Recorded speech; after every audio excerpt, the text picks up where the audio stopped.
Hello friends. I'm gonna talk a little bit and show some clips on my chicken tractor. There's a lot of videos out there on how to make chicken tractors, so I'm not gonna bore you with every little detail. I'll just kind of go through how I made mine, and it's a little different than some that you've seen, so you can do it differently, but it will give you an idea. And I am now using mine as a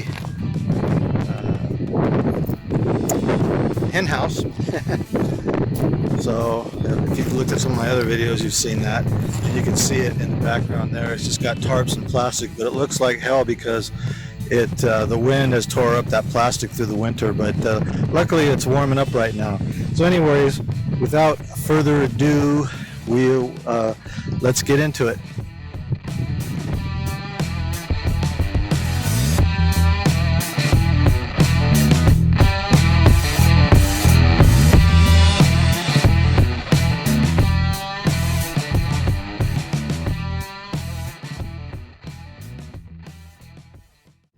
So here's the completed chicken tractor with the tarp on it.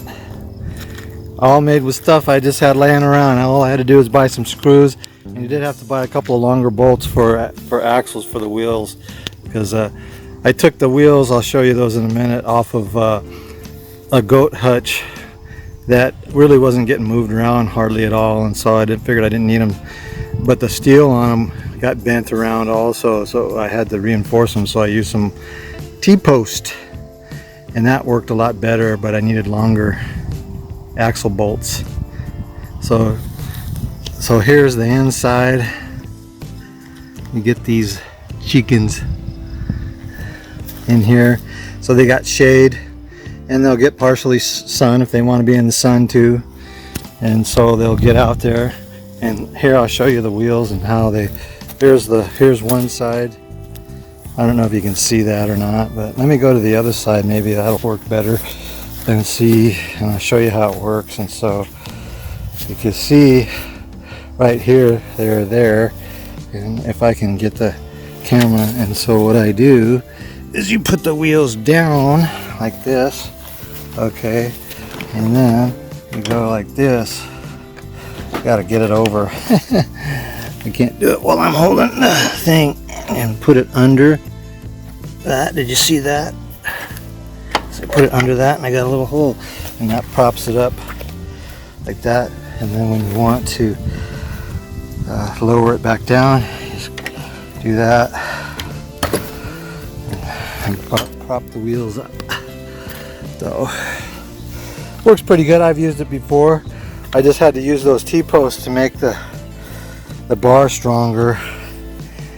The goats bent the shit out of them before. There's the old bar. I just had that one thin piece. I don't know if you can see that very well or not, but anyways, that's my setup. And then I just use a dolly, hand truck, and put it under the front, put those wheels down, move it up, and the chickens get a new patch of grass every day. For those who aren't familiar with chicken tractors, there you go. All right, so 35 chickens now. I got these just picked up today, 25 of them. There's 11 in this one and 14 in this one, so they have enough space. You don't want to crowd them too much. So they're getting used to their feeders and everything, and I picked these guys up a week ago. They've been here a week, and so I don't know if you can tell, but they're a lot bigger, a week old, and you can see they're getting their wing feathers and stuff. And so they're a week old, and the other guys are just a day old. So you can see little Easter chickies off. But so I promised I would take some video of this, and in about 3 weeks or so they'll go into the chicken tractor on the pasture. So 3 weeks old, first batch of 9. Lost one of this batch for some reason. I'm not sure exactly why, but they're in the chicken tractor. Just now got them in. They're figuring out their new digs. Starting to scratch and pick at bugs and stuff. Starting to be chickens. So they look so small in this thing. I had them in the brooder and they looked huge, and now got them out here and they look small as heck. Next week the rest of them, the other 25, will go in. So we'll have 34 in here altogether. So we'll see how they do. I got a couple other things to do here. They should be okay, but I'm gonna hook up their heat lamp for the first few days just in case they feel like they're too cold. They'll have something to get underneath if they think they need to. Oh, they found the waterer.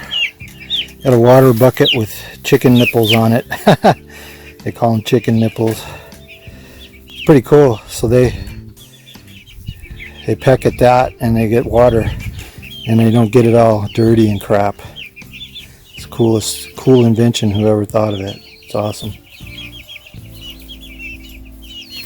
So we let them explore their new digs. They were too cramped in their brooder, and they're getting too big. They should be almost fully feathered in the next week probably. They got quite a few feathers now, but still got some of their baby fuzz, I guess you could call it.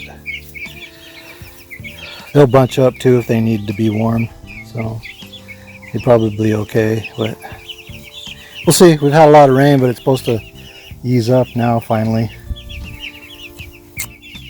Anyways, first chicks in the chicken tractor. Cool, huh? Well, there we have it. All 34 chicks in the tractor, getting used to each other. They've been in separate pens, 10, 11, and 14. Well, in brooder tanks, I guess you could say. And so now they're all in the tractor. Just now got the other 25 in with the 9 that have been in here for about almost a week, not quite a week. They're older. They seem to be getting along okay so far. I thought maybe the older ones might try and bully them. They probably will eventually, but so now, and I just moved it once because the 9 have been in one spot for 3 or 4 days, I guess. 4 days, 5 days maybe. So probably have to move it now every day or every other day. We'll see how well they do. As they get older, I'll probably have to move it every day.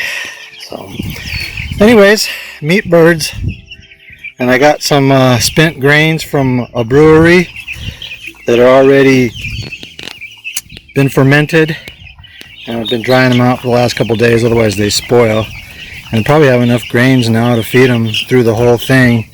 You feed them 12 hours on and then 12 hours off when they pick the bugs and grass and greens and things out of the grass too. And it's supposed to be the best chicken. Everybody says you haven't had chicken until you've had this type of a meat chicken raised up on pasture. So there we go.